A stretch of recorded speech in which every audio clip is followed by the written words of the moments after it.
हो काय? आता एकदम शांत झाली. Very nice. आपण ना आपला जो संदेश आहे तिकडं आपण जाऊया. थेसलोनिकरास पत्र, पहिलं पत्र, याचा दुसरा अध्याय आज आपण सुरू करत आहोत. आणि हे जे पत्र आहे पौलानं लिहिलेलं आहे, आपण तेही पाहिलेलं आहे. आणि पौल हे पत्र लिहित आहे थेसलोनिकरांना आणि त्यांच्या विश्वासासंदर्भात त्यांना तो प्रेस करत आहे. त्यांना तो म्हणत आहे की किती सुंदर तुमचा विश्वास आहे, कारण आपण पाहिलेलं आहे की ही मंडळी एकदम यंग चर्च आहे आणि देवबापानं बिलकुल म्हणजे इतका सुंदर पौलाचा या ठिकाणी उपयोग केला की पौल केवळ 3 शब्दात त्या ठिकाणी गेला आणि तिथल्या लोकांच्या अंतःकरणामध्ये देवाच्या आत्म्यानं कार्य केलं. आणि त्या लोकांनी, थेसलोनिकराच्या लोकांनी, जे परराष्ट्रीय मूळतः या लोकांनी प्रभूचा स्वीकार त्या ठिकाणी केला. देवबापाने त्यांचे अंतःकरण प्रफुल्लित केले, त्यांनी वचनाचा स्वीकार केला. मंडळी प्रस्थापित झाली, ती छळाला सामोरे गेली आणि ह्या छळामध्ये त्यांचा जो विश्वास आहे तो विश्वास एकदम मोठ्या प्रमाणात दिसून आला. मी तुम्हाला सांगितलं की संकटामध्ये, छळामध्ये, क्लेशामध्ये आपला विश्वास जो आहे तो अधिक प्रखर नेतेनं समोर येतो. आणि थेसलोनिकराच्या लोकांच्या जीवनामध्ये बिलकुल ते झालं.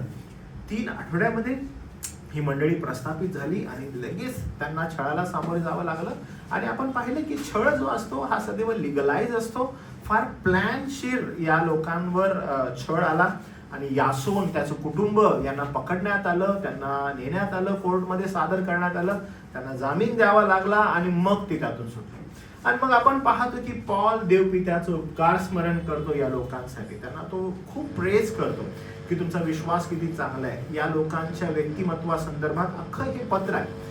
आता इथं आल्यानंतर म्हणजे ह्या पर्टिक्युलरली या ठिकाणी आल्यानंतर एक गोष्ट आपल्याला कसं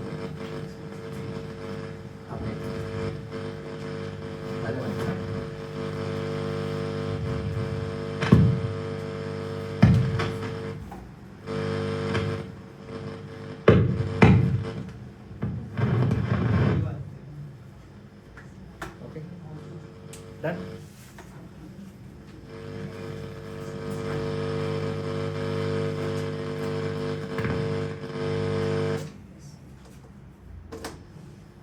Is it? बरोबर आहे का? माझा आवाज सगळाच बंद झाला.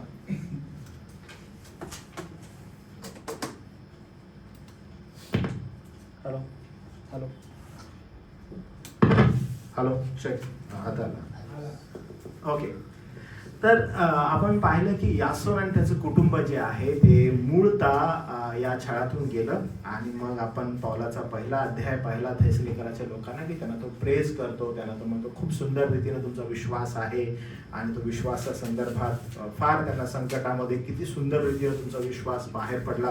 त्याच्याविषयी तो 6वं वचन, पहिला अध्याय जो आहे त्याच्यामध्ये तो असं म्हणतो, तुम्ही म्हणजे थेसलोनिकराच्या लोकांना म्हणतो, तुम्ही फार संकटात असताना पवित्र आत्म्याच्या द्वारा मिळालेल्या आनंदाचे वचन स्वीकारून आमचे व प्रभूचे अनुकरी झालात. या कठीण प्रवासामध्ये तुम्ही तुमचा विश्वास गमावला नाही. प्रभूनं जो तुम्हाला दिलेला आहे तो तुम्ही गमावला नाही असं त्याला तो म्हणतो. आता दुसऱ्या अध्यायात आल्यानंतर इथं एक फार सुंदर रीतीनं पौल दुसरी एक गोष्ट त्याच्या समोर मांडत आहे. आणि आजच्या जगामध्ये ख्रिस्ती विश्वास ज्या रीतीनं चाललेला आहे यामध्ये ही जी पहिली 4 वचनं आहेत ही आपल्याला फार मदत करतात पारख करण्यासाठी. आणि पौल काय करत आहे आता ह्या 4 वचनांमध्ये त्यांना तो जी सेवा करत आहे त्या सेवेविषयी त्यांना फक्त माहिती देत नाहीये. तो आता जर तुम्ही वचन वाचले तर तुम्हाला म्हणतो, बंधुजनांनो तुम्हामध्ये आमचं येणं व्यर्थ झालं नाही, किंवा तुझी सुरुवात करत आहे म्हणजे केवळ माहिती देत नाहीये की पहा आम्ही तुमच्याजवळ आलो, आम्ही सुवार्ता सांगितली, आम्ही गेलो, असं नाही म्हणत आहे. पण आता तो एक अशी गोष्ट त्याच्या समोर मांडत आहे की ही जी गोष्ट फार त्या लोकांसाठी आवश्यक असणार आहे. तर आजच्या संदेशाकडे आपण पाहत असताना अॅनलायझेशन करणं गरजेचं आहे की धैर्यवान किंवा धैर्यानं असणारे, त्यांच्यामध्ये धैर्य आहे आलेल्या गोष्टींना सामोरे जाण्यासाठी किंवा त्यांच्यामध्ये संकटांना तोंड देण्यासाठी जी कृपा आहे, तसे सेवक किंवा अजून पुढे गेल्यानंतर एखादी एखादा असा व्यक्ती जो सुवार्तेचा फार शुद्ध असा सेवक आहे, ही जी सुवार्ता जी आहे एवढी शुद्ध आहे, आणि त्या शुद्ध सुवार्तेचा सेवक कसा असावा याचं विस्तृत विश्लेषण जे आहे हे या ठिकाणी देण्यात आलेलं आहे. म्हणजे थेसलिकराच्या लोकांच्या समोर आता तो स्वतःला ठेवत आहे, स्वतःला मांडत आहे. आणि मग आपल्याला आज, आपण जे ख्रिस्ती विश्वासणारे आहोत आज या जगामध्ये, आपल्याला आता हेल्प होईल की धैर्यवान आणि या शुद्ध सुवार्तेचे सेवक कसे ओळखायचे, यासाठी आपल्याला ती हेल्प होणार आहे. कारण पॉल काय करत आहे, आता स्वतःला तो त्यांच्या समोर ठेवत आहे. याच्यामध्ये कुठेही पॉल स्वतःची बढोतरी किंवा स्वतःला मोठं पण मिळावं अशी त्याची इच्छा नाही आहे पॉलाची. पण पॉल काय म्हणत आहे की कसा शुद्ध सुवार्तेचा सेवक असावा, कसं तुम्हाला ओळखणं आवश्यक आहे हे त्यांच्या समोर तो मांडत आहे. कारण नुकतीच जन्मलेली ही मंडळी आहे आणि ह्या मंडळीमध्ये ज्या गोष्टी घडणार आहेत, येणाऱ्या दिवसांमध्ये हे जे फेस करणार आहेत, याच्यामध्ये त्यांनी सेवकांना ओळखावं की कसे सेवक असायला पाहिजे. तर आजचा हा जो संदेश आहे, हा संदेश आपल्याला अनेक, आपण आजूबाजूला पाहत आहोत की मंच जो असतो त्या मंचचे भुकेले अनेक लोक असतात की आम्हाला मंच मिळावा, आम्ही मंचावर जावं, आम्ही मंचावर बोलावं अशी इच्छा असते. काही जणांची इच्छा असते की आम्हाला प्रसिद्धी प्राप्त व्हावी. आम्ही प्रसिद्धी प्राप्त व्हावी आणि प्रसिद्धीसाठी आम्ही काय काय करावं. आम्ही कदाचित एखाद्या मोठ्या मीटिंगला जावं का, आणि आम्ही तिथं मीटिंगमध्ये जाऊन आम्हाला त्या ठिकाणी माईक मिळाला पाहिजे, आम्ही त्या ठिकाणी बोललं पाहिजे. मग काही जण जे आहेत ते प्रसिद्धीच्या मागे लागलेले आहेत. किंवा काही लोक असे आहेत की ज्यांना दाद हवी आहे. दाद म्हणजे वाव, तुम्ही काय बोलला आणि किती सुंदर आहे, आम्हाला फार आवडलेलं आहे. आणि त्या दाद जी मिळते ना, त्या दादचे पण भुकेले आहेत. ओके, तर मग या फ्लो मध्ये किंवा या मोठ्या सर्व गोष्टींमध्ये आपल्याला पाहणं आवश्यक आहे की पॉल नेमकं थेसलिकरच्या लोकांना काय सांगते. कारण जर तुम्ही पाहिलं तर आजकाल आपल्या ख्रिस्ती लोकांचे पण असे बॅनर्स लागतात बघा, मोठमोठ्या मीटिंग्स असतात, बॅनर्स लागतात, त्याच्यामध्ये मोठे मोठे फोटोज असतात आणि लोकांना ते आवडतं. लोकांना खूप प्रेज होतं की माझा फोटो बॅनरवर नाहीये, माझा फोटो बॅनरवर छोटा आहे. खूप साऱ्या अशा आम्हाकडं स्टोरीज आहेत की ज्याच्यामध्ये ना मागं बॅनर असतो आणि त्या बॅनरवर माझा फोटो का नाहीये असं ख्रिस्ती लोक बोलतात. आणि माझा फोटो असला पाहिजे त्या ठिकाणी, तुम्ही सगळ्यांची लावले, माझा काय झाला, मी नाही येणार. आणि प्रत्येकाला ती प्रसिद्धी हवी आहे, प्रत्येकाला ती दाद हवी आहे, प्रत्येकाला तो मंच हवा आहे. मला बोलायला नाही दिलं, बाकीच्या सगळ्यांना दिलं, मी हट्टी आहे, मी म्हणतो मला ते नको आहे, आणि लोक त्या ठिकाणी जात नाहीत. असा काहीतरी गोष्टी आज ख्रिस्ती आपल्या समाजामध्ये बहुतेक ठिकाणी आपण पाहत आहोत. आणि या सर्व परिस्थितीमध्ये, या प्रसिद्धीच्या जो कल्लोळ चालू आहे, याच्यामध्ये नक्की जो सेवक आहे तो सेवक कसा आहे आणि धैर्यवान सेवक कोण आहे, ज्याच्यामध्ये फार धैर्य आहे, प्रभूने त्याला ते दिलेलं आहे. आणि त्याच्याहून पलीकडं त्याला दिलेली ही जी सेवा आहे ही शुद्ध सुवार्तेची सेवा आहे. मग ह्या शुद्ध सुवार्तेच्या सेवकाचा जो व्यक्ती आहे तो कसा ओळखणं आवश्यक आहे. मग आपण दुसऱ्या अध्यायामध्ये तिकडे आपण जातो आणि मग त्याचं स्पष्टीकरण जे सखोल आपण म्हणतो ना की एक्सपोजिटरी प्रीचिंग ज्याला आपण म्हणत आहे की उलगडात्मक रीतीने ह्याला कसं पाहणं गरजेचं आहे. तर पहा या ठिकाणी काय दिलेलं आहे. पहिलं वचन जे आहे तर म्हणतो, बंधुजन हो, तुम्हामध्ये आमचे येणे व्यर्थ झाले नाही. ओके, व्यर्थ झाले नाही याचा अर्थ काय, तर पॉल, मी तुम्हाला मागच्या वेळेस पण एकदा सांगितलं की पॉल काय करत आहे, तो एका शहरातून दुसऱ्या शहरात जात आहे आणि तो थेसलिकामध्ये गेल्यावर त्या ठिकाणी तो हे का बोलायला प्रवृत्त होत आहे की आमचं तुमच्याकडे येणं थेसलिकामध्ये हे व्यर्थ झालं नाही. तर मराठीमध्ये व्यर्थ हा जो शब्द आहे, तर या शब्दाकडे ज्यावेळेस आपण जातो किंवा पौलाचा जो काही बोलण्याचा जो प्रभाव आहे त्या प्रभावाकडे गेल्यावर त्याचे 3 अर्थ निघतात व्यर्थतेचे. पहिला अर्थ आहे की आमचं तुमच्याकडे येणं निष्फळ झालं नाही. निष्फळ म्हणजे ज्या झाडाला फळ येत नाही. असं झालंय का, तो बोलतो असं झालेलं नाही. म्हणजे आमचं तुमच्याकडे येणं व्यर्थ झालं नाही, म्हणजे सगळ्यात पहिली गोष्ट ते निष्फळ नव्हतं. निष्फळ नव्हतं म्हणजे ते फळ देणार होतं. आम्ही तुमच्याकडे आलो आणि आल्यावर काय झालं तर व्यर्थ नाही, मग त्याला फळ आलं. दुसरी गोष्ट, व्यर्थ म्हणजे काय, तर परिणाम नसलेली गोष्ट, म्हणजे त्याचा काही परिणामच नाही झाला.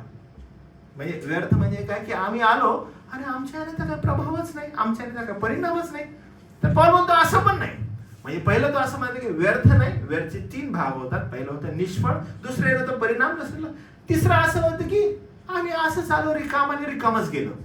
रिकाम टेकडे ज्याला म्हणतात ना, आम्ही आलो आणि आमचं येऊन काही कामच नाही झालं. ओके, आता तुम्ही जर पाहिलं की आमचं तुमच्याकडे येणं व्यर्थ झालं नाही, तर ही गोष्ट सगळ्यात पहिला समजून घ्या. जो कोणी धैर्यवान आणि शुद्ध सुवार्तेचा सेवक असतो, तो ज्या ठिकाणी जातो आणि ज्या ठिकाणी सेवेला प्रारंभ करतो, ज्या ठिकाणी वचनाची पेरणी करतो, त्या ठिकाणी येताना वचनाचं बी पेरलं तर त्या ठिकाणी फळ येतं, ते निष्फळ होत नाही.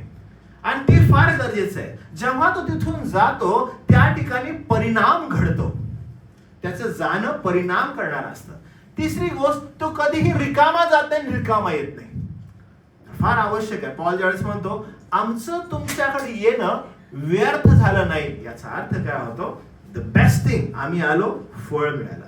आम्ही आलो त्या ठिकाणी रिकाम टेकडे झालो का? नाही. आम्ही त्या ठिकाणी आलो, परिणाम घडला का? ऍब्सोल्युटली घडला. आणि ते होणं आवश्यक आहे का? हो. कारण पुढे जाऊन तो काय म्हणतो बघा, ज्यावेळेस आम्ही तुमच्याकडे आलो तर तो म्हणतो हे तुम्हा स्वतःला माहित आहे.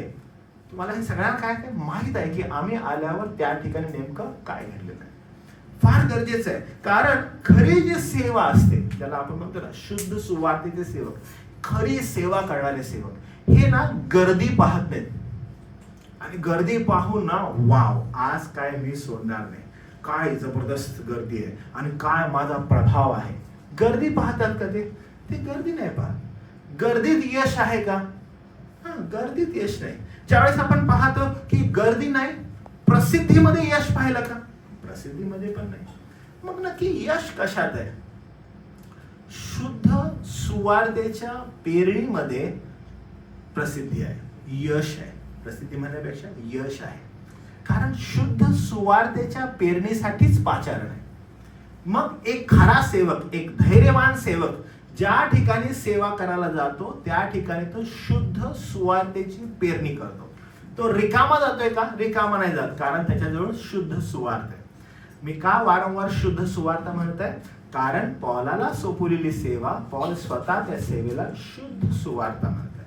ज्यावेळेस म्हणतात आम्ही त्या ठिकाणी गेलो आणि सुवार्तेची पेरणी केली, त्या ठिकाणी ती सुवार्तेची पेरणी निष्फळ ठरली का? नाही. ती रिकामी ठरली का? नाही. तर त्या ठिकाणी जेव्हा सुवार्ता प्रदान करण्यात आली त्या ठिकाणी ती फळ देणारी ठरली. आणि तो पौल म्हणतो याचे कोण साक्षीदार आहे? तो याचे तुम्ही सगळेजण साक्षीदार आहात. जो सेवक असतो ज्या ठिकाणी जातो त्या ठिकाणी गेल्यानंतर तो सुवार्तेचीच पेरणी करतो, दुसरी काही नाही. तो गर्दीची पेरणी नाही करत. गर्दी आज जर आहे मग माझं यश गर्दीमध्ये आहे, माझी प्रसिद्धी गर्दीमध्ये आहे. नाही, त्याच्याकडे तो पाहत आहे का? त्याच्याकडे तो पाहत नाही. फार आवश्यक आहे. पण आज आपण पाहतो की जे मल्टिट्यूड्स असतात, जे लोक भरपूर रीतीने येतात, त्या ठिकाणी लोक काय करतात? गर्दी केलेली तुम्ही, गर्दी असेल तर यश त्याला म्हणतात. मी तुम्हाला सांगतो की हे फार गरजेचं आहे. जो खरा सुवार्तेचा सेवक आहे, जो शुद्ध सुवार्तेचा सेवक आहे, त्याचा आनंद कुठल्या गोष्टीमध्ये की जेव्हा तो त्या शुद्ध सुवार्तेची पेरणी करतो आणि तो पाहतो की लोकांमध्ये बदललेलं जीवन आहे. तुम्ही पाहिलं की तहसीलीच्या लोकांमध्ये ज्यावेळेस पॉल जातो आणि तो ज्यावेळेस सुवार्ता सांगतो, सुवार्तेची पेरणी करतो, आपण हेही पाहिलं की सर्वांनीच विश्वास ठेवला का त्या ठिकाणी? आपण पाहिलं की नाही. आपण पाहिलं की प्रभूनं काहींची अंतःकरणामध्ये कार्य केलं आणि काही लोक जे आहेत ते प्रभूकडे वळालेले आपण पाहिलं. आणि म्हणून पॉल काय म्हणतो, आम्ही आलो आणि आमचं यश आम्ही कुणामध्ये पाहिलं? बदललेल्या जीवनांमध्ये पाहिलं. आणि ते आवश्यक आहे, ते खरं यश आहे. आज जग ज्या गोष्टीला यश म्हणत आहे, प्रसिद्धीला म्हणत आहे किंवा गर्दीला म्हणत आहे, ते यश नाहीये. तर पॉल म्हणतो की बदललेलं जीवन होतं, जी सुवार्तेची पेरणी आम्ही केली, त्या पेरणीमुळं बदललेलं जीवन जे होतं त्याच्यामध्ये आमचं यश होतं. तर त्याचे साक्षीदार कोण आहे? पॉल म्हणतो तुम्ही सगळे स्वतः आहे. का बरं असं आहे? तर मी तुम्हाला एक उदाहरण देतो. मागील दिवसांमध्ये तुम्हाला आठवतं की माझा ऍक्सिडेंट झाला आणि मग मी पडलो आणि मग मी डॉक्टरकडे गेलो. डॉक्टरकडे गेल्यानंतर माझी इच्छा होती की मला टाके लागू नयेत आणि डॉक्टर मला चेक करत होते. डॉक्टर म्हटले की हो तुम्हाला खूप लागलेलं आहे. मग त्यानं मला असं ओट करून फोटो वगैरे काढले, असे करून वगैरे सगळे काढले, दाखवले फोटो असे. मी फोटो वगैरे बघितले आणि डॉक्टर त्याला मला म्हणत आहे की बघा तुम्ही फार धैर्यशील आहात, तुम्ही फार चांगले आहात, तुमच्यामध्ये फार शक्ती आहे, अरे काय तुम्हाला सांगू, तुम्ही एवढी छान रीती तुमच्यामध्ये स्ट्रेंथ, तुम्ही पडले पण अजिबात घाबरले, किती सुंदर आहे तुम्ही वगैरे असं मला बोलले. आणि मला म्हटले की ठीक आहे बघाय, म्हणजे झालं संपलं. हा कारण का, अरे माझी किती प्रेस केली, मला कसलं छान बोलले ते, मला किती सुंदर उंच केलं, अरे ह्याच्यावर मला आता दुसरं काहीच नको आहे. पण नाही, तुम्हाला माहिती त्यानं काय केलं, त्यानं गेल्यानंतर सगळ्यात पहिला माझा ओठ घेतला आणि खेचला. हा ओठ काय केला, असा खाली केला, अहो मला दुखतंय. अरे मला पेन होतोय. नर्स इकडे फोटो काढ असा. ती म्हणली सर निघत नाही, अजून वाकवला. आपलीच पोरगी होती आणि तिने अजून वाकवला. मग तिनं काढलं, मी म्हणते बोलला निघतोय म्हणून फोटो. पेन होतं मला आणि फोटो काढ, मला असा काढ. आणि नंतर मी सांगत आहे की मला टाके लावू नका, आणि तो मग टाके लावून घ्या. फुल माझ्या विरोधात चालू आहे सगळं. माझ्या मनासारखं होत नाहीये तिथं, माझ्या विरोधात चालू आहे सगळं. मला काय हवंय की नको आहे तिथं, मला पेन होतोय, मला तुम्ही लावू नका, काहीतरी सोयीस्कर उपाय करा ना, काहीतरी असं कापूस वगैरे ठेवा, औषध वगैरे लावा, चरचरू जास्त नाही, समथिंग लाईक दॅट. माझ्या मनासारखं काहीतरी होऊ दे आणि मग मला तिथून तुम्ही पाठवा, औषध द्या. माझी इच्छा आहे की मला तसं प्राप्त व्हावं. पण डॉक्टर जो आहे, डॉक्टरला माहिती आहे एक्झॅक्टली ट्रीटमेंट मला काय करायची, ह्याला कशाची आवश्यकता आहे.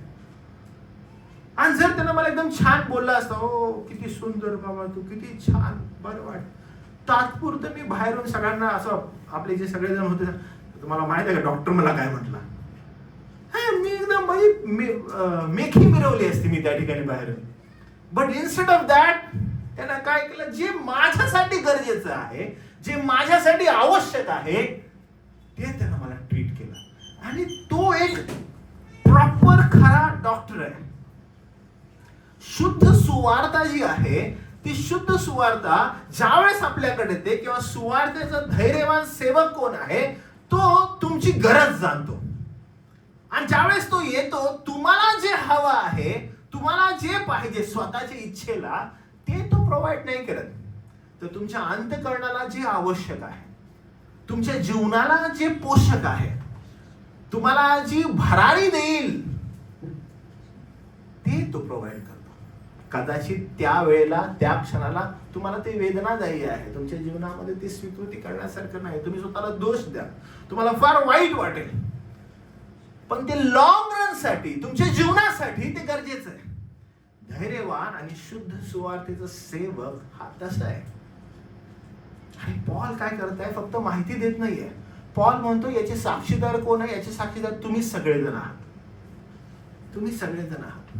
तुम्हाला आठवतं, आपण लहानपणी आपल्या आई वडील आपल्याला म्हणायचे, तुला डॉक्टरकडेच नेतो. आपल्याचे काही जण जे आत्ताची जी मुलं आहेत त्यांना हे समजणार नाही, पण आपल्याला जर आपले आई वडील म्हणाले तुला डॉक्टरकडेच नेतो, आपण काय म्हणतो, न्या ना, मला आवडतं. तुम्ही असं बोलले का कधी? नाही. आपण सगळ्यात पहिला आपलं धड मला डॉक्टरकडे नेणार. का बरं आपण घाबरायचं? इंजेक्शन. आणि आपले डॉक्टर काय असे द्यायचे, हे बाळा तुला इंजेक्शन देतो, नाही राग मारला, जरा पण प्रेम नाही. आजकाल लोक गुलू गुलू गुलू गुलू करून देतात. आपले काय असं नव्हतं, घ्यायचं आणि मारायचं जोरात. म्हणून नाही, नको आहे काय. ते पेनफुल जे असायचं त्यानं तुम्ही मी सदृढ, आपण म्हणतो ना इथं आपल्याला डाग असायचे बघा, कसले डाग होते ते पूर्वी असे असायचे. हा ते द्यायचे बघा, एकदम मोठा असायचं इंजेक्शन, मारायचे ते. कसे भीतीदायक होतं त्यावेळेस सगळं वातावरण, डॉक्टर म्हणतात. पण ते आपल्याला हेल्पफुल होतं. आता आपण त्याच्याबद्दल आपण म्हणतो किती छान आम्हाला झालेलं आहे ते, बट ऍट दॅट मोमेंट नको. जो खरा सुवार्तेचा सेवक आहे, जो शुद्ध सुवार्तेचा सेवक आहे, जो धैर्यवान सेवक आहे, तो त्याला दिलेली जी सेवा आहे ती तशाच प्रकारची आहे. जे मनुष्याला पाहिजे स्वतःच्या जीवाला ते तो देत नाही, तर त्याला सोपवलेली जी सेवा आहे ती तो मनुष्याकडे आणतो. आणि ज्यावेळेस तो आणतो ती ही मनुष्याला तात्पुरती क्लेशदायक आहे. आणि हे मनुष्यानं ओळखलं पाहिजे. तो तहसीलकाराच्या लोकांना म्हणतो, हे तुम्हाला ठाऊक आहे ना? तर त्यांना विचारतो, हे तुम्हाला ठाऊक आहे ना आम्ही तुमच्याकडे कसं आलो? हे गरजेचं आहे. कारण पॉल पुढे जाऊन म्हणतो बघा, हे तुम्हाला माहितच आहे. का बरं माहित आहे? पूर्वी फिलिपात, म्हणजे पूर्वीच्या वेळेस आम्ही फिलिपात होतो. आता ही गोष्ट त्यांना सांगतो, आम्ही पूर्वी कुठे होतो? बोलतो फिलिपामध्ये. फिलिपाची वाणी किंवा वार्ता तुम्ही ऐकली का? हो ऐकली. काय ऐकली? तर तो काय म्हणतो बघा, तो असं म्हणतो, आम्ही काय केलं फिलिपामध्ये, आम्ही स्वतःहून दुःख भोगून व दांडगाई सोसून. जे पॉल म्हणतो की आम्ही फक्त हे सांगणारे तुम्हाला नाहीये. तुम्हाला आठवतं का, आम्ही स्वतःहून ही सुवार्ता ज्यावेळेस तुमच्याकडे आणत आहे, आम्ही अजिबात मागं सरलो नाही. तर आम्ही काय केलं? आम्ही त्या ठिकाणी खूप दुःख सोसलंय. आम्ही क्लेशामध्ये सुवार्ता गाजवली आहे. धैर्यवान सेवक जो आहे ना, तो या सर्व परिस्थितीतून पार गेलेला आहे.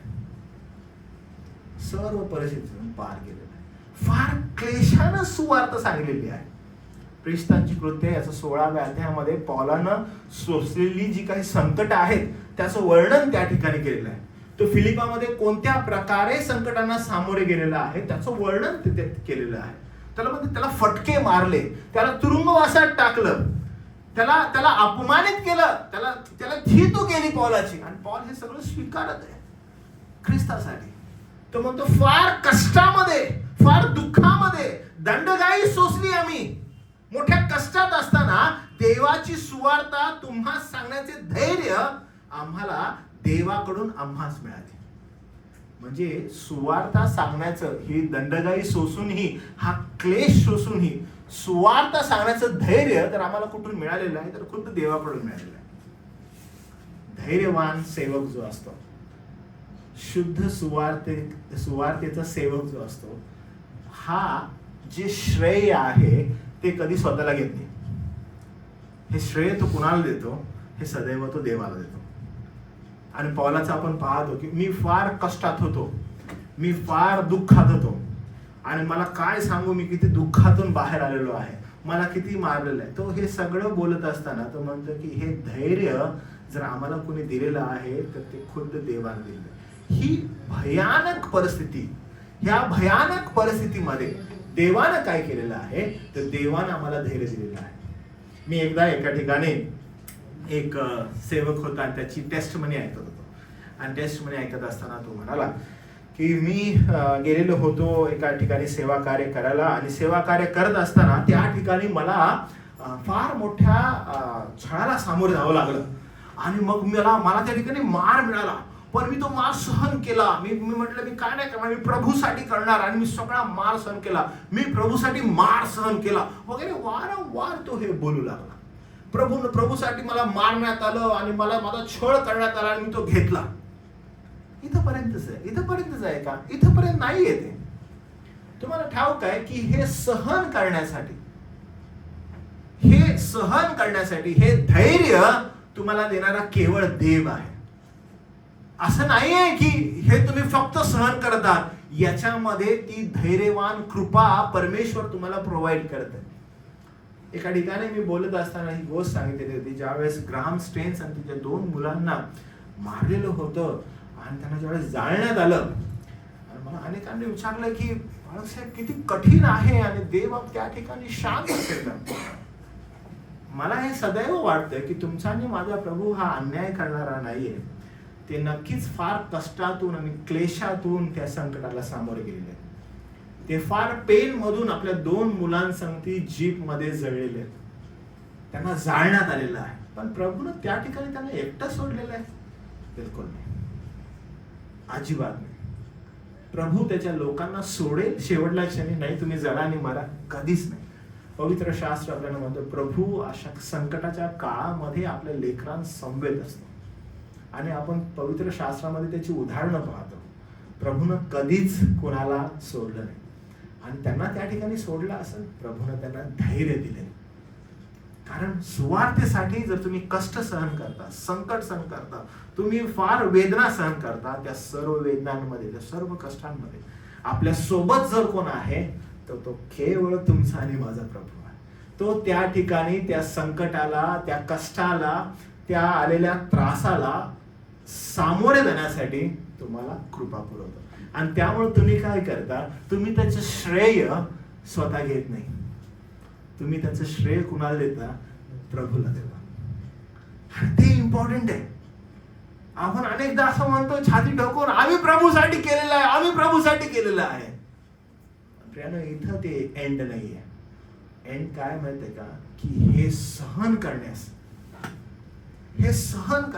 हे पुढे जाण्यास तुम्हाला जर कृपा कोणी पुरवलेली आहे, हे धैर्य जर तुम्हाला कोणी दिलेलं आहे, तर हे केवळ देवाने दिलेलं आहे. त्यामुळे पॉल या ठिकाणी ते क्लिअर करतो. तो म्हणतो की पहा, सुवार्ता, देवाची सुवार्ता तुम्हाला सांगण्याचे धैर्य या संपूर्ण दुःखामध्ये, एवढी दुःख आम्ही सोसलं, एवढी दांडगाई आम्ही सोसली, हे तुम्हाला माहित आहे, तुम्ही बघितलं. पण हे सगळं आम्ही केलं, पण हे करत असताना हे सोसण्याचं धैर्य आम्हाला देवाकडून मिळालं. हे सोसण्याचं धैर्य.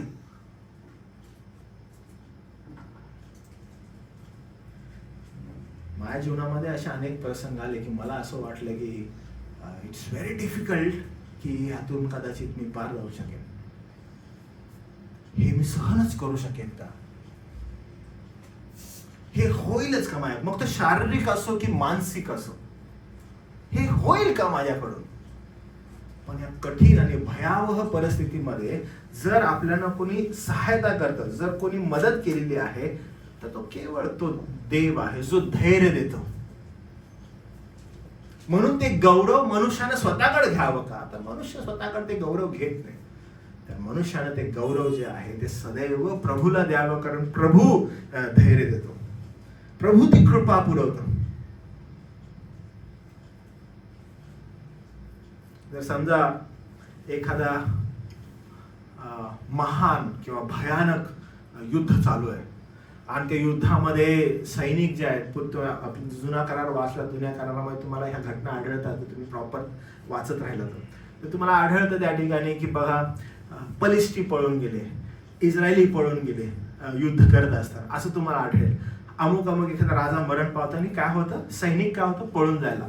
आणि तुम्ही पाहिलं असेल सैन्य पळून जातात, तर तुम्हाला पुढे हेही वाचलं असेल की मग समजा आता इस्रायल एखाद्या राष्ट्रावर आक्रमण करतं, आक्रमण केल्यानंतर पुढचं जे राष्ट्र आहे त्यातले युद्ध सैनिक जर पळाले, तर परिणाम काय व्हायचा की हे लोक त्यांच्यावर आक्रमण करायचे आणि ज्या जागेचं ते प्रोटेक्शन करतात, उदाहरणामध्ये एरिहोचं ज्यावेळेस भिंती कोसळतात आणि इस्रायल ज्यावेळेस आक्रमण करतं, ते जाऊन संपूर्ण त्या ठिकाणी असणाऱ्या लोकांचा नाश करतं. कारण का, अहो सैनिकच काय झाला, पळून गेला. सैनिक काय होतो, पळून जातो. सैनिक पळाला तर देश वाचेल का, नाही वाचणार.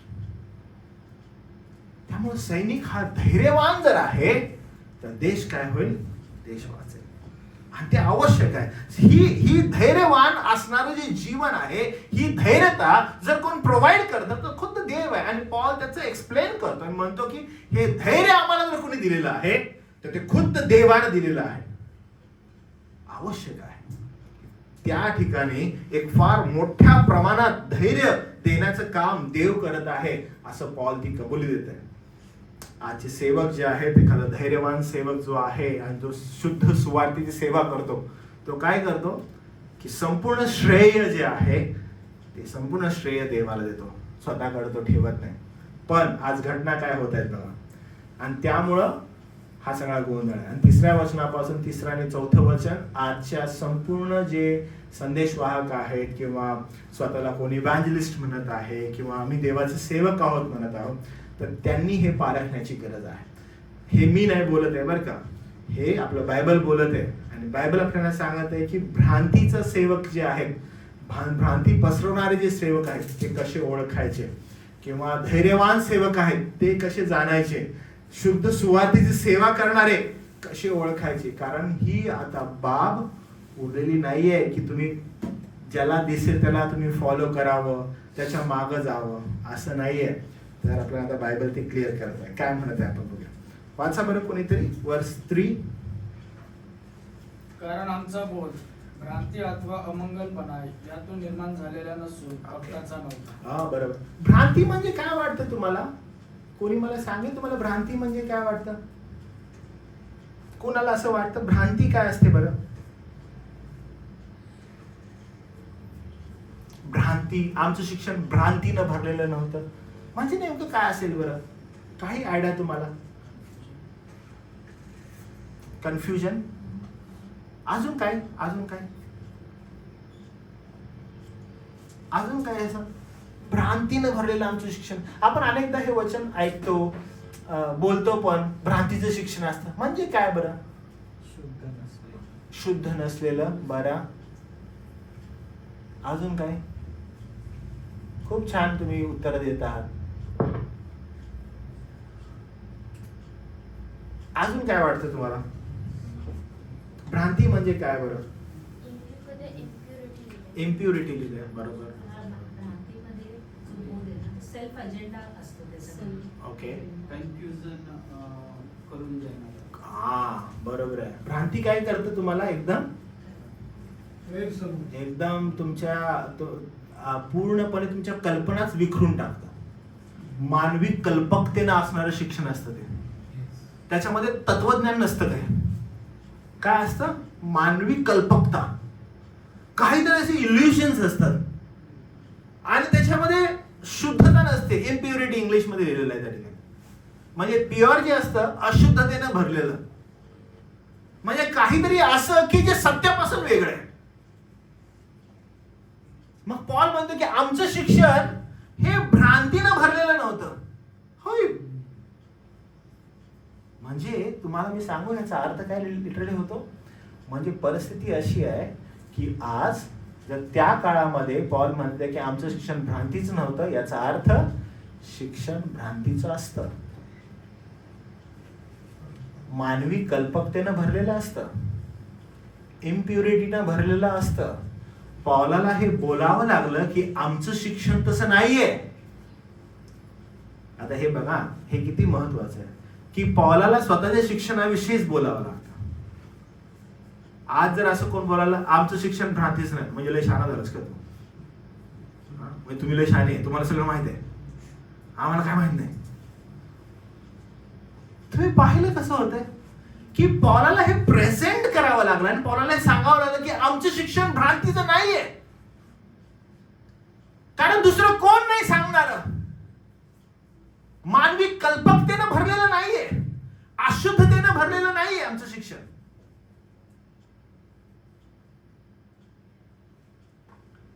त्यामुळे जेव्हा आपण कधी बोलतो ना, नाही तुम्हाला शुद्ध शिक्षणाची गरज आहे, तुम्हालाच माहिती आहे का सगळं, लय शहाणे झाले तुम्ही, आम्ही पण आमच्या चर्चमध्ये हे शिकतो, तुम्हाला माहिती असंच चालू आहे. हा म्हणून अहो नीट ऐका, नीट समजून घ्या. मानवी कल्पकतेनं भरलेले शिक्षण जगामध्ये तर पॉल म्हणतो त्या कालखंडामध्ये आहे, तर आज किती असेल आणि किती प्रमाणात असेल. शुद्ध धैर्यवान जो सेवक आहे, पॉल म्हणतो त्याला ओळखून घ्या. तसे कोण असतात हे? तो स्वतःची प्रौढी मिरवत नाहीये की बघा माझं शिक्षण भ्रांतीचं नाहीये म्हणजे मला सगळं माहित आहे. पॉल स्वतःची प्रौढी नाही मिरवत आहे. पॉल एक्सप्लेन करत आहे सेवेसंदर्भात. आणि त्यामुळं हे जे भ्रांतीचं शिक्षण देणारे आहेत, ह्यांच्यामध्ये सगळ्यात पहिली गोष्ट देवाच्या वचनाचं सत्यच नाहीये. First thing. आता बघा ह्याचा विरोधार्थी शब्द करतो. देवाच्या वचनाचं सत्य नाही म्हणजे त्यांचं शिक्षण असत्यानं भरलेलं आहे. दुसरी गोष्ट, यांच्यामध्ये शुद्ध सुवार्ता नाहीये. याचा अर्थ विरोधार्थी असा होतो म्हणजे सुवार्तेमध्ये अशुद्धता आहे. किती कन्फ्युजन आहे. अहो एकच आमचा प्रभू आहे, अहो एकच प्रभू आहे, त्याच्यामध्ये एवढा गोंधळ का बरं असं? कारण हे सत्य आहे आणि सैतान हा प्रारंभापासून सत्याला ओरबाडत आहे आणि तो या सत्याच्याच मागे लागलाय. का दुसऱ्या ठिकाणी तुम्हाला एवढा गोंधळ आढळत नाही? का याच ठिकाणी तुम्हाला गोंधळ आढळतो सुवार्तेमध्ये? का तुम्ही म्हणता की अहो सगळेजणच शिकवतात, कसं ओळखायचं की सत्य काय असत्य काय? आपल्याला सदैव कन्फ्युजन का बरं असं येतं? कारण याच्यावर जास्त आक्रमण केले जातात आणि त्यामुळं तुम्हाला प्रौढ बनणं गरजेचं आहे. आणि तुम्हाला प्रौढ कोण बनवतं? देवाचं वचन. ते तुम्हाला सांगत आहे, पारखून घ्या, पारखून घ्या, पारखून घ्या. आणि म्हणून पॉल म्हणतो आमचं शिक्षण भ्रांतीनं भरलेलं नाहीये, मानवी तत्वज्ञानानं भरलेलं नाहीये, आणि तेच तुम्ही समजून घ्या असं तो म्हणतो. लक्षात घ्या, आज अनेक लोक या भ्रांतीमध्ये अडकलेत. ही भ्रांती कशी तयार होते मी तुम्हाला सांगतो बरं का. भ्रांती तयार होण्यासाठी कशाची गरज लागते त्याच्याकडे लक्ष द्या. ओके, तुम्ही मला थोडीशी मदत करा बरं का. भ्रांती कशी तयार करू शकता मी तुम्हाला एक सांगतो, तुम्ही मला 2 सांगा बरं का. पहिलं मी तुम्हाला सांगतो, भ्रांती तयार करण्यासाठी सगळ्यात जास्त कुठल्या गोष्टीची गरज लागते म्युझिकची. म्युझिक, संगीत. सगळ्यात जास्त जर गरज कशाची लागते तर ती आहे संगीताची. आणि संगीतानं काय होतं, भ्रांती तयार होण्यास मदत होते. तुम्ही मला सांगा आता 2 सांगा, तुम्ही काय सांगू शकाल? मी तुम्हाला म्युझिक सांगितलं, तुम्ही काय सांगू शकाल? भ्रांती तयार होण्यास कशाची गरज लागते? Good words, speech. बोलणं. कसलं बोलणं असावं बरं ते? मधुर. मी तुम्हाला म्हटलं ना, if I go to doctor आणि डॉक्टरने मला चेक केलं, अरे किती छान आहे तू, किती सुंदर पडलेला आहेस तू, काय हरकत नाही, तुला फक्त कापसाचा गोळा लावतो, काय गरज नाही, तुझं रक्त थांबेल, 1 आठवड्यात बरा होशील. 1 आठवडा कशाला, 2 दिवसात बरा होशील, काय काळजी नको करू, मला एवढं छान वाटेल ना. अरे किती सुंदर डॉक्टर आहे, मला कसलं जबरदस्त केलेलं आहे treatment. But instead of that a good doctor तो कसा ट्रीट करत आहे, तर त्याला माहित आहे की मला इथं तर काय करायचं आहे एक्झॅक्टली, ह्याला कसली गरज आहे एक्झॅक्टली. पण गुड स्पीच, शब्द, मधुर शब्द भ्रांती तयार करतात. अजून काय वाटतं तुम्हाला, कशाला भ्रांती होऊ शकते? इमोशन, भावनिक वातावरण तयार केलं जातं. तयार केले जातात. ऍक्शन. आणि काय होतं? ऍक्शन. कशी काय पण असू शकतं. तुम्ही बोलता तुम्ही जर असं नाचले की ते वेगळं पणा होतं. कृतीमध्ये उतरवण्यात येतं. अच्छा, हा त्यांना पण होऊ शकतं भ्रांती तयार. अच्छा, आहे वास्तविक कल्पना करायला लागतात लोक. अच्छा, काहीतरी एक्स्ट्रा ऑर्डिनरी विचार समोर मांडण्यात येतात, त्यांच्या मनाला पाहिजे ते विचार समोर आणण्यात येतात की माझ्या संदर्भात हा हे बोललेला आहे. सायकोलॉजी पण अप्लाय खेळतात. हा बरोबर, ऍब्सोल्युटली. एकदम भ्रांती तयार करतात ते आपल्या बुद्धिमत्ते संदर्भात. ह्याची इच्छा काय आहे आणि मग भ्रांती तयार होते. खूप सुंदर. लक्षात घ्या, ह्याच्यामध्ये आपल्याला समजायला पाहिजे. ज्यावेळेस भ्रांती तयार होते त्यावेळेस आपल्याला समजायला पाहिजे. उदाहरणामध्ये मी तुम्हाला सांगतो बघा. मी आणि ससारे सर आहे ना, आम्ही पूर्वी ज्यावेळेस हे गुगल मॅप वगैरे नव्हतं तर आम्ही सेवेला निघायचो. तर सेवेला निघाल्यानंतर आमच्याकडे महाराष्ट्राचा मॅप असायचा. ठीक आहे, तसं फोल्ड करायचं, मग तो एवढा होत असायचा आणि मग ते बाजूला बसायचे आणि मी ड्राईव्ह करायचो. आणि मग महाराष्ट्र फिरायचं असेल तर आम्ही तो मॅप उघडायचो आणि मग मॅप रोड मॅप असायचा. तर आम्ही ते रोड मॅपवर असं पेननी करत आहोत, इथं जायचं, इथून इथं हे रोड असे. तर लिटरली आमचं असं झालेलं आहे की आम्ही असं बघत आहे आणि मग समजा एक लेफ्ट आहे आणि इथं समोर एक लेफ्ट आहे बरं का, ती मॅप पण इथं समोर लेफ्ट आहे, या रोडवर इकडे लेफ्ट आहे आणि जर लेफ्ट चुकायचं, समोर गेलो ना आपण चुकलो, परत मागे यायला लागेल.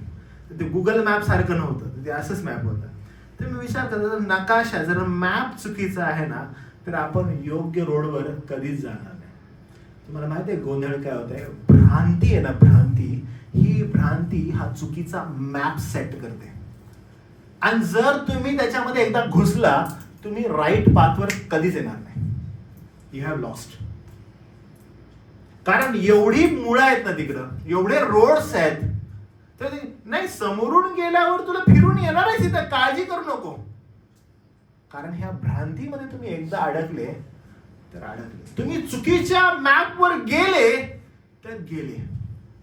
एकदा आम्ही अमरावतीवरून निघालो, रात्री 12:30 वाजले. म्हणलं होल नाईट ड्राईव्ह करू आणि येऊ. समृद्धी तेव्हा बनत होता. आम्ही लोक निघालो आणि मग निघत असताना मला दादानी सांगितलं, प्रवीण दादानी, की तुम्ही दादा जाताना हा राईट घ्या आणि मग त्याच्यानंतर एक लेफ्ट आहे तो. त्यांनी फक्त बोलले. मी म्हटलं हा हा हा हा हा असं बोल. आणि माझा विश्वास कशावर होता माहिती काय? Google map. मी म्हटलं हा हा हा जाईन जाईन जाईन बरोबर जाईन असं. काय काळजी करतात उगीच एवढ्या असं मला वाट. गाडीत बसलो, निघालो आणि निघाल्यानंतर 1 तास झाला, 1.5 तास झाला, 2 तास झाले आणि मी मेन रोडवर आलोच नाहीये. अमरावती निघालो. नंतर ते मोठे मोठे फॅन असतात ना, काय म्हणतात त्याला, पवनचक्की फॅन, ते मोठे मोठे फॅन्स, त्याच्यामधून गाडी. रात्री 1:30-2 माझी फॅमिली सांगते, आजूबाजूला कोण नाही, फुल जंगल. आणि मग त्याच्यामध्ये मागून एक जण दिसतोय, एक ड्रायव्हर. मी म्हटलं हा एक तर आहे ड्रायव्हर. मग जिथं मी जातोय ना तिकडं तो माझ्या माग आहे. अरे मी म्हटलं तर काय करायचं. 2.5 तास 3 तास. आणि तो मॅप आहे ना, तो दाखवत काय माहितीये काय, जवळच आहे रोड तुझा, असं फिरून असं जा असं जा येणार आहे. तिथे गेलो की परत दाखवते की अजून थोडा लांब आहे. थोड्या वेळानं तो गाडी माझ्या जवळ आली. मला म्हटली, सर रोड भेटला का तुम्हाला? मी म्हटलं नाही. तो तुमच्या मागे आम्ही येतोय. तो बिचारा माझ्या मागे आहे, त्याला वाटत आहे की मला रोड माहित आहे. फुल कन्फ्युजन. चुकीचा रोड, पण दाखवत काय की वेलकम, तू येणार आहे चांगल्या रोडवर. तुम्ही एकदा काय ह्यामध्ये गेला, ह्यामध्ये घुसला, तुम्ही नाही येणार बाहेर. आणि सुवार्तेमध्ये या लोकांनी भ्रांती घुसवलेली आहे. मग ते मानवी तत्वज्ञान असो किंवा म्युझिक असो किंवा अन्य कोणत्या गोष्टी, त्याच्यामध्ये एकदा घुसलं की तुम्ही नाही निघू शकत. ते एवढं तुमच्या भावनांशी खेळू लागतात. तुला काय हवंय, तुमच्या भावनेला ते गच्च पकडतात, सोडत नाही. ते घट्ट पकडले, कुठलेही ते हातखंडे अपनावू शकतात. एका ठिकाणी कदाचित तुम्हाला म्हणतील की म्युझिक बघितलंच किती सुंदर आहे, प्रभूचा आत्माच उतरत आहे. हा बरे बरे.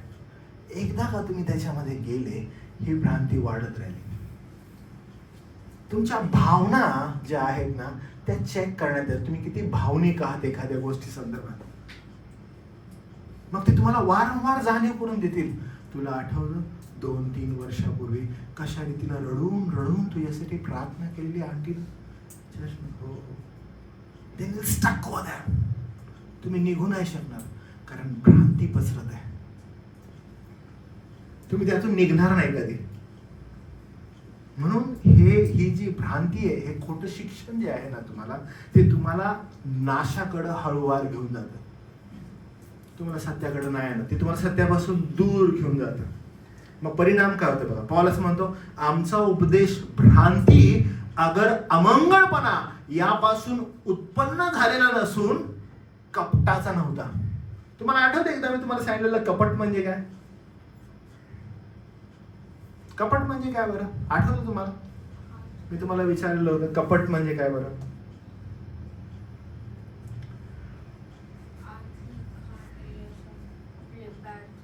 कपटी कोण असतं? तुम्हाला हे प्रश्न मी विचारला, आठवतं तुम्हाला कधी? कपट सांगा बरं. एकदा मी खूप वेळ शिकवलेलं तुम्हाला कपट म्हणजे काय. कपटी इसम कोण असतो? The one who knows the truth. नाही, कपटी कोण आहे? म्हणजे त्याला सत्य माहित आहे का? कपट्याला सत्य माहित आहे. हो, मग कपटी लगेच सत्य सांगतो तुम्हाला. काय करतो कपटी? कपटी सत्य फसवतो तुम्हाला कपटी, बरोबर आहे? ओके. फसवतो म्हणजे तो सत्याप्रत तुम्हाला घेऊन जातो? नाही. तो लपून ठेवतो. तो लपवून ठेवत आहे, बरोबर आहे. लपवून काय करत आहे तो? तो भावनाशी खेळत. तो भावनांशी खेळत आहे. बरं, ओके. अजून काय कपटी कशाला म्हणता येईल? तो असं दाखवतो की त्याला पण नाही माहिती. तो असं दाखवतो त्याला माहित नाही. ओके, हा. तो असं मला माहित नाही, पण त्याला माहित आहे. त्याला माहित आहे, ओके. तो म्हणतो कपटाचा नव्हता. याचा अर्थ काय? खूप सारे कपटी आहेत. भ्रांती, अमंगळपणा किंवा कपटाचा उपदेश होता का पौलाचा? पौल म्हणतो नाही. याचा अर्थ काय की त्या कालखंडामध्ये जेव्हा पौल हे लिहित आहे त्यावेळेस असंख्य जण त्या ठिकाणी आहेत जी कपटाने भरलेले आहेत, सत्य माहित आहे, दावत आहेत आणि सत्यापासून दूर घेऊन जातात. काय करतात? सत्यापासून दूर घेऊन जातात. का बरं सत्यापासून दूर घेऊन जातात? कारण त्यांना लोकांना सत्याप्रत घेऊन यायचं नाहीये. त्याच्यामध्ये त्यांचं कपट आहे, स्वार्थ आहे. आणि तो स्वार्थ काय माहित आहे? त्यांना मनुष्याला स्वतःकडे आकर्षित करायचं. कारण एकदा का ते सत्य सांगू लागले त्यांना ही भीती आहे की लोक आमच्याकडून देवाकडे आकर्षित होतील. पण जो धैर्यवान सेवक असतो, जो शुद्धतेनं भरलेला असतो, पॉल त्याच्याविषयी सांगतो की तो असं कधी करतो का? तो असं कधीच नाही करत.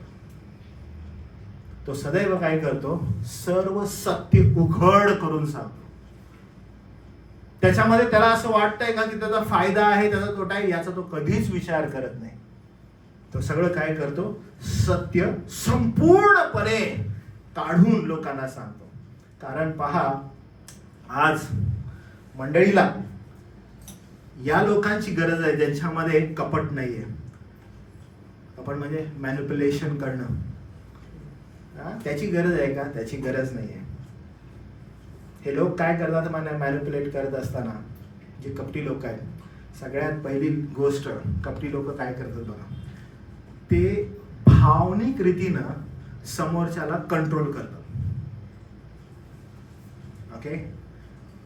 तुम्हाला देवाच्या सत्यापासून जर भावनिक रीतीनं कोण कंट्रोल करत आहे, भावनिक बरं का, सत्याने नाही, भावनिक रीतीने जर कोण कंट्रोल करत आहे, मग तुम्हाला एखादी शपथ वाहून, एखादं अभिवचन घेऊन किंवा तुमच्यावर उपकार केलेल्याची अशी असा काहीतरी मोठा प्रभाव टाकून असं जर कोण करत आहे तर तो व्यक्ती कपटी आहे. भावनिक जे आहे, भावनिकतेचा प्रभाव नको आहे, तो कोण करत आहे? तो कपटी इसम करत आहे. तर म्हणून पॉल म्हणत आहे की पहा, याचा प्रभाव नाहीये तर काय आहे ते सत्य काय होणं? प्रगट करणं. हा व्यक्ती काय करतो? सर्व परिस्थितीमध्ये, जो कपटी व्यक्ती तो सर्व परिस्थितीमध्ये एकच गोष्ट पाहतो, स्वतःचा फायदा. काय करत आहे तो? सदैव स्वतःचा फायदा. माझा फायदा कुठं आहे? माझा फायदा कुठं आहे? आपल्याकडनं एक मुलगा येत होता आणि चर्चला, नाशिकवरून येतात मुलगा, आणि मी त्याला सांगितलं की तू नको येऊ चर्चला, एवढ्या लांबून तू येतो, मला तुझं वाईट वाटतं, तू त्या ठिकाणीच कुठलं तरी चर्च पहा. आणि मग त्याला मी काही चर्चचे ॲड्रेस सांगितले. यू गो ओव्हर देअर, तुला त्रास होतोय, तुला काही यायची गरज नाही आहे एवढ्या लांब. पण तो म्हणतो नाही, मला यायचं आहे, मला माहीत आहे की प्रभूचं वचन मिळतं, मला सत्य मिळत नाही, मी प्रभूमध्ये वाढत आहे, पण तुला हे पेनफुल आहे, तुला हे पेनफुल आहे, तू असं येऊ नको.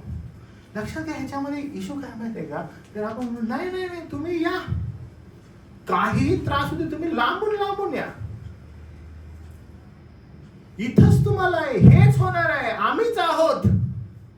ह्याचं काय प्रॉब्लेम आहे माहिती आहे का? की भावनिकतेचा प्रभाव आपण स्वतःचा लोकांवर पाडत आहोत यासाठी की आमच्याकडे गर्दी दिसावी.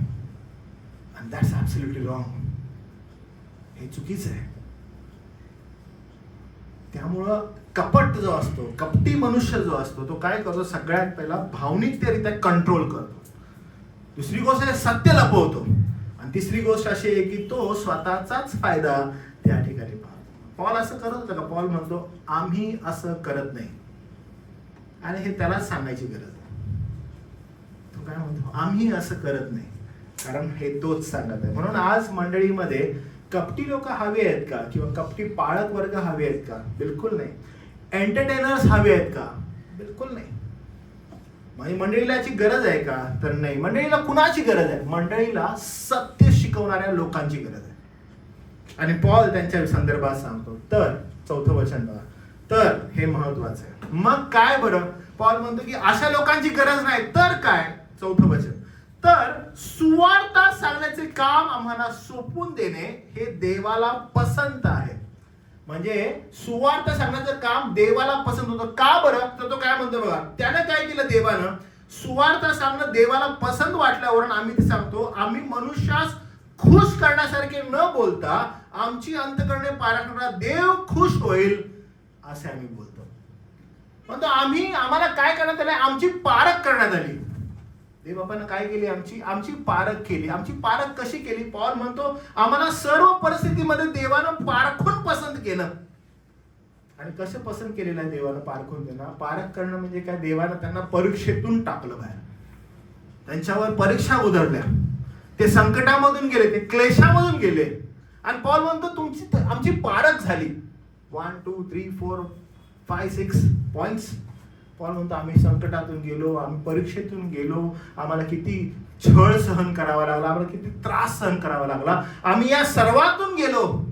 आणि देवबाप काय करतो, देवबाप अशा सेवकांची परीक्षा पाहतो प्रत्येक वेळेस, आणि त्यातून ते पार गेले आणि त्यांचं जीवन तशा रीतीने त्यानं बनवलं,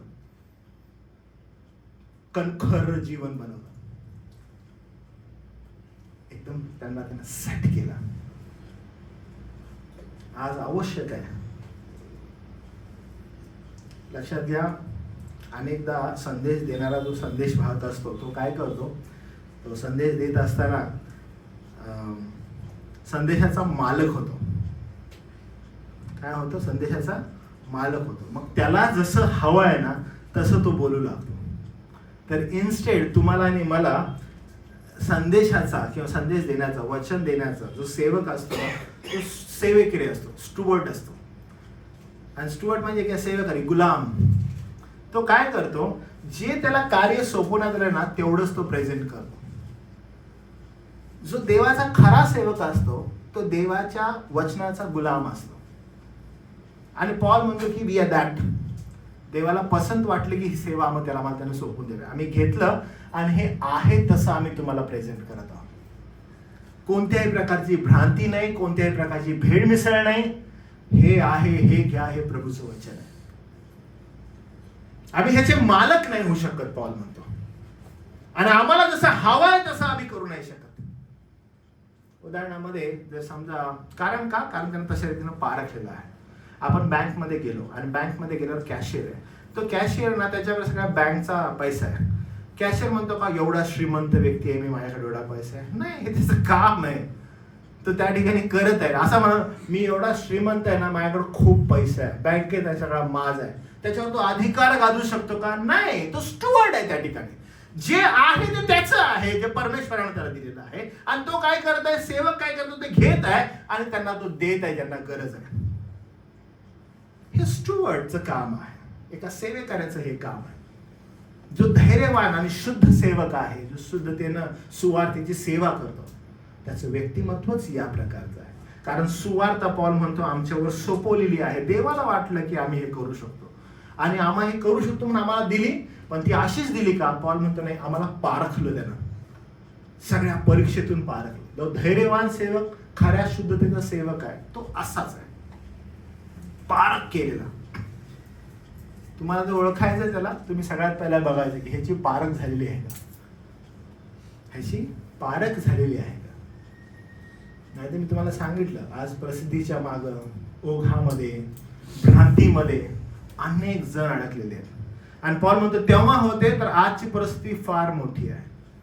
आता बघा ते लोक कसे आहेत, एकदम शेवटी जात असतात. ते काय करतात, कसं ओळखाल त्यांना? ते सगळ्यात पहिले एकच, जेव्हा ते संदेश देतील, जेव्हा ते प्रचार करतील, तेव्हा ते सगळ्यात पहिली गोष्ट काय करतील, लोकांना खुश करणारा संदेश देतील. त्यांचा संदेश कसा असेल? पॉल म्हणतो ते येतील आणि काय करतील, लोकांना खुश करतील. आणि सगळ्यांना लोकांना खुश करत असताना मी तुम्हाला सांगितलं, सगळ्यात पहिला पॉल म्हणतो आमचा उपदेश भ्रांतीचा नव्हता. म्हणजे सगळ्यात पहिला ते भ्रांती पसरवतील. भ्रांती पसरवल्यानंतर ते काय उपदेश करतील, लोकांना काय आवडतं, लोकांना खुश करण्यासारखे ते बोलतील. आणि लोक खुश कधी होतात माहित आहे? कोण सांगेल मला? लोक खुश कधी होतात? त्यांच्या मनासारखं केले. म्हणजे त्यांच्या मनासारखं. प्रेस केल्यावर सगळ्यात पहिली गोष्ट त्यांच्या पापाबद्दल बोलू नका. Don't talk about their sin. Relax. इथं नको टच करू भाऊ. I don't want this church. Why? They talk about my sin. No, मैं इधर नहीं जाएगा भाई. क्यों? ये मेरे पाप के विषय में बोलता बाबा. सगळ्यात पहिली गोष्ट आहे ते रन फ्रॉम देअर. तिथून पळायचं कसं? कारण का मला नको आहे ते ऐकायला. दुसरी गोष्ट, लोकांना काय आवडतं? पश्चातापाबद्दल बोलायला लोक टाळतात.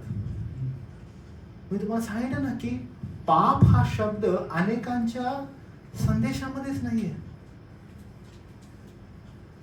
पश्चाताप करा आपल्या पापांबद्दल हे बोलणं संदेशांमध्ये नाहीये, गाळण्यात आलेलं आहे.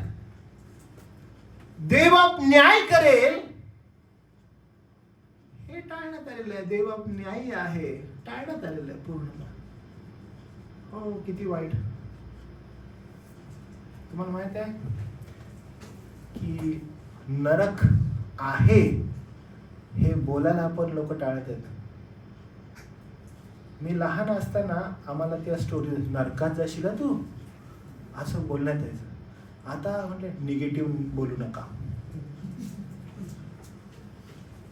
लगेच म्हणजे तुम्ही जर बघितलं पेरेंटिंग ज्यावेळेस होत आहे आता लहान मुलांचं, नरकात निगेटिव्ह, लेकरांसमोर निगेटिव्ह नका बोलू प्लीज. पॉझिटिव्ह बोला. स्वर्गात जाशील, स्वर्गात जाशील. लेकरू म्हणतो काही केलं तर स्वर्ग आहे भाऊ आपल्याला. पूर्वी असं नव्हतं. तुम्हाला आई वडील, ख्रिस्ती आई वडील मुलांना भीती दाखवायची. असं केलं ना देवबाप नरकात टाकेल, आई वडील म्हणायचे लेकरांना. आता नाही बोलू शकत. निगेटिव्ह होतं ना ते. निगेटिव्हनेस मुलांच्या मनामध्ये नको जायला. म्हणजे तो शब्दच गाळलाय. तुम्हाला ठाऊक आहे, आपण ज्यावेळेस प्रगटीकरणाचा अभ्यास करत होतो आपण पाहिलं की नरकाचा उल्लेख खूपदा आहे. न्याय देव करणार आहे हे खूपदा आहे. आपण पाहिलं ते की तो कसा न्याय करणार आहे, कसं लोकांना मारणार आहे, कसं लोकांना तो ज्यावेळेस शिक्के फुटणार आहे काय काय घडणार आहे आपण पाहिलं ते. कारण का बरं? अहो ते आहे ना सत्य, तेच सांगण्यात आलेलं आहे आणि लोक टाळत आहेत. कारण का? लोकांना खुश करण्याचा प्रयत्न आहे की आम्ही गेलो ना, आम्ही चर्चमध्ये आम्हाला एकदम छान वाटतं. तुम्हाला माहिती आहे चर्चमध्ये गेल्यावर कधी छान वाटायला नाही पाहिजे. We need to be disturb. आपण डिस्टर्ब व्हायला पाहिजे आपल्या अंतःकरणामध्ये. बिकॉज देवाचं वचन येऊन आपल्या पातका संदर्भात बोलेल. ते आपल्याला कम्फर्ट नाही करणार, ते आपल्याला दोष लावणार. आणि कम्फर्ट आपल्याला मिळणार कशामध्ये? ख्रिस्तामध्ये. की still I was going through a lot, पण ख्रिस्त मला काय करतो? समाधान देतो. तो मला कृपा पुरवतो माझ्या या कठीण परिस्थितीमध्ये. And I am happy in that. त्यामुळं मनुष्याला खुश करणारा संदेश की मनुष्याच्या पापा संदर्भात न बोलतो. खुश करणं म्हणजे मी तुम्हाला हे डॅम शुअर सांगतो, मनुष्य खुश कधी होतं? म्हणजे मग तुम्ही बरोबर बोलत आहात की त्याला प्रेज मिळेल असं बोलायचं. मी म्हणत आहे की तो केलं नाही तरी चालेल, पण तो म्हणतो भाऊ फक्त पापाविषयी बोलू नको, मी खुश आहे. आणि तुम्हाला माहित आहे देवाला खुश करणारा संदेश पॉल काय म्हणतो? आम्ही मनुष्याला खुश होईल असं बोलत नाही, तर आम्ही देव, आमचा जिवंत देव खुश होईल असं बोलतो. याचा अर्थ पॉल म्हणतो देव कधी खुश होतो? जेव्हा मनुष्याला सत्य सांगितलं जातं. मनुष्याला सत्य सांगितलं जातं, सत्य प्रगट केलं जातं. जरी लोकांना ते कठीण वाटत असलं तरी, जरी लोकांना ते कठीण वाटत असलं तरी. We are not called to edit God's word. आपण आपलं पाचारण किंवा सेवकाचं पाचारण की देवाचं वचन एडिट करावं आणि मग ते कल्चरमध्ये फिट करावं यासाठी नाहीये. की आजच्या कल्चरमध्ये कसं फिट होईल, म्हणून देवाचं वचन कट करू आणि या ठिकाणी पेस्ट करून आपण या ठिकाणी कल्चरमध्ये आपण देवा संस्कृतीमध्ये आजच्या टाकूया, आजच्या जगाला स्वीकृती होण्यासाठी टाकूया. पूर्वी होतं पौलाच्या टायमाला, आता नाही होऊ शकत, म्हणाला कट अँड पेस्ट करू, असं नाही होऊ शकत. देवाचं वचन तसं नाहीये. त्यामुळं तुम्ही आणि मी ह्याचं लक्षात ठेवणं गरजेचं आहे की मनुष्याला काय आवडतं, त्याच्याऐवजी देवाला काय आवडतं याच्याकडे लक्ष देणं गरजेचं. आणि पॉल म्हणत आहे की आम्ही मनुष्याला संतुष्ट होईल असं बोलतो का, नाही, आमचा देव संतुष्ट होत आहे का, त्याकडे आमचं लक्ष. म्हणून धैर्यवान सेवक जो असतो कसा ओळखायचा, तर आपण हे पाहणं गरजेचं आहे. धैर्यवान सेवक काय करतो, सगळ्यात पहिली गोष्ट, तो क्लेशात टिकलेला आहे, संकटात टिकलेला आहे, त्याची पारख झालेली आहे, तो त्या प्रवाहातून गेलेला आहे आणि तुम्ही त्याकडे बघता ना, yes he is the one. दुसरी गोष्ट, त्याच्यामध्ये तुम्ही काय पाहाल, तो सत्याशी तडजोड करत नाही.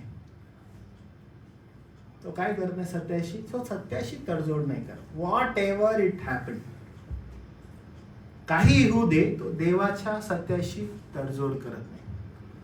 तिसरी गोष्ट अत्यंत महत्वाची, त्याच्यामध्ये कपट नाहीये, त्याच्यामध्ये कपट नाही, तो भ्रांती पसरवत नाही. आणि चौथी गोष्ट, तो मनुष्याला खुश होईल असं बोलत नाही, तर तो त्याचा देव, जिवंत देव खुश होईल असं तो बोलतो.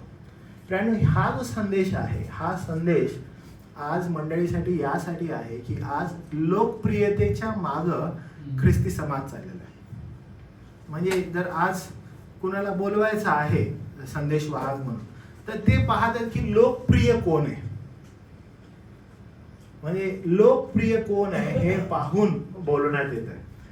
आणि मला अनेक जण असे बोलत असतात की तुमच्यापेक्षा हा लोकप्रिय आहे ना पाळकसाहेब, मग म्हणून आम्ही त्याला बोलवलेलं आहे. मग त्याची ट्रीटमेंट सगळी वेगळी असते. बरं, मागच्या वेळेस एकदा मला एक फोन आला आणि मला तिथे बोलत होते आणि मग त्यांच्या ससारे सरांनी एका चर्चनी बोलवलेलं होतं आणि मग त्यांनी मला बोलवण्यासाठी फोन केला थोड्या दिवसांनी. मग मी त्यांना म्हटलं की तुमची मागच्या वेळेस आलेली सगळी लिस्ट सांगा बरं मला, मागच्या वेळेस तुमच्या चर्चमध्ये कुणाकुणाला तुम्ही बोलवलेलं होतं.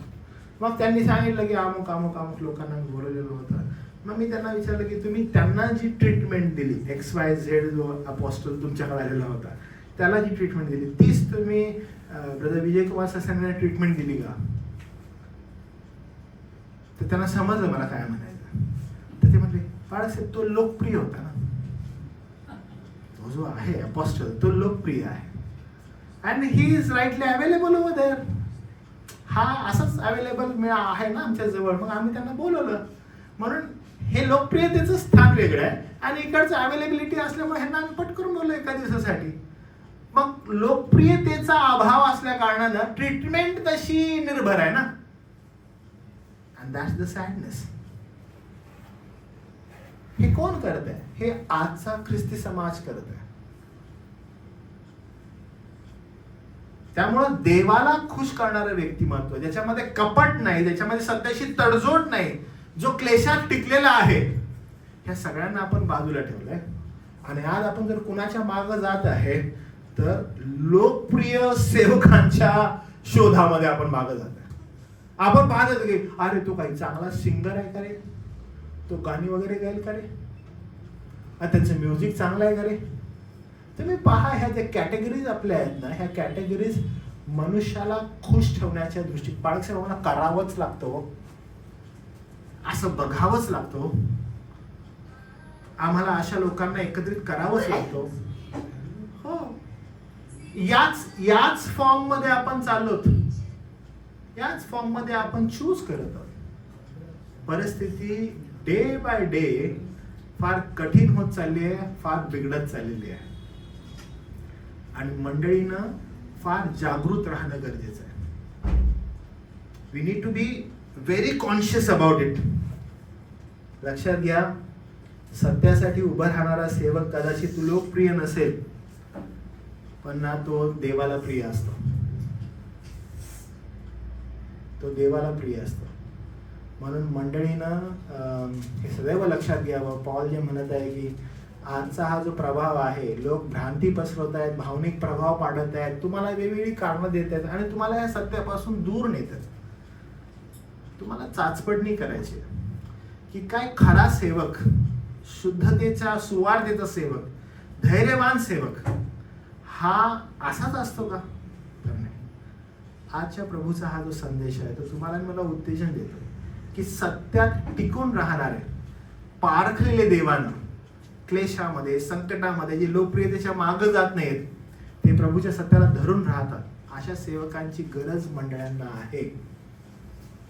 आणि म्हणून आपण सगळ्यांनी प्रभूकडे जाणं गरजेचं आहे आणि चेक करणं गरजेचं आहे की काय प्रभुदेव बाप्पा ॲज अ चर्च म्हणून आम्ही सत्यावर उभे आहोत, आम्हाला सत्याची आवड आहे का?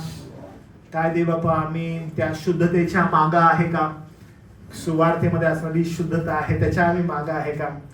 काय देव बाप्पा आम्ही अशा मंडळीमध्ये जात आहोत की मंडळी मी किती खुश होतो याच्याऐवजी देव खुश होतो आणि त्या दृष्टिकोनातून बोलणारी मंडळी आहे का? तर आपण सगळ्यांनी त्या गोष्टीचा विचार करायला पाहिजे, कारण प्रभूच्या सत्यतेमध्ये चालणारे लोक प्रभूला आवडतात. ठीक आहे, आपण प्रार्थना करूया. प्रभुदेव बाप्पा, या वेळेला मी तुझे आभार मानतो आणि तुला धन्यवाद देतो की ही संधी आम्हाला दिलीस. आम्हाला पुन्हा एकदा विचार करण्यास तू प्रवृत्त केलंस की आम्ही सत्यावर उभं आहोत का, आमचे हेतू शुद्ध आहेत का, आम्ही देवाला खुश करणारे लोक आहोत का. प्रभुदेव बाप्पा, आम्हाला तुझी कृपा कर आणि हे सर्व ज्या गोष्टी आहेत त्या विचार करण्यास प्रभू तू आम्हाला सहायताने मदत कर. आम्ही देवाप्पा सर्व गौरव, मान, महिमा तुला देतो, कारण ते तुझं आहे. आम्ही तुझ्या दयेसमोर नतमस्तक होतो, कारण इथवर प्रभू देवाप्पा तू आम्हाला चालवलेला आहेस. आम्हाला सत्यात उभं कर, सत्यासाठी उभं आम्ही राहावं. कदाचित प्रभू आम्ही लोकप्रिय नसू, पण देवाप्पा आम्ही तुला प्रिय असणारे लोक असावेत यासाठी आम्हावर कृपा कर. गौरव तुला देत, मान सन्मान तुला देत. केलेली प्रार्थना तारणारा प्रभू येशू ख्रिस्त याच्या नावात केली म्हणून देवा तू ऐक. आमेन.